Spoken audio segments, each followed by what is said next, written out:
భోజనం చేసేటప్పుడు ఎప్పుడన్నా ఎక్కిళ్ళు వస్తే అమ్మ 7 గుటకలు నీళ్లు తాగమని చిన్నప్పుడు అలవాటు చేసి అందరూ ఆ అలవాటుని కొనసాగిస్తూ ఉంటారు.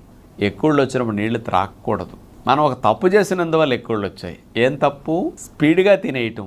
నోరు పెద్దగా ఉందని ముద్దలు పెద్దవి పెట్టి తోసేస్తే సన్నటి గొట్టంలో ఇరుక్కుని ట్రాఫిక్ జామ్ అయ్యి ఎక్కిళ్ళు వస్తాయి దాన్ని కదపటానికి. కాబట్టి నమలటం లేదని, లాలాజలం ఊరటం లేదని, ఎక్కువగా స్పీడ్గా పెద్ద ముద్దలు పెట్టి తింటున్నందుకు ఎక్కిళ్ళు వచ్చాయి. ఇన్ని తప్పులు చేసాం, ఎక్కిళ్ళు వచ్చాయి. దానికి పరిష్కారం నీరు తాగితే మరొక తప్పు చేసినట్లు అవుతుంది. ఎక్కిళ్ళు వచ్చినప్పుడు ఒక నిమిషం తినటం ఆపండి. ఆ ఇరుక్కున్న ముద్దలు జరిగెళ్ళిపోయి ఎక్కిళ్ళు తగ్గిపోతాయి న్యాచురల్గా. అక్కడి నుంచి మరోసారి ఎక్కిళ్ళు రాకూడదని బాగా నమిలి తినండి, స్లోగా తినండి.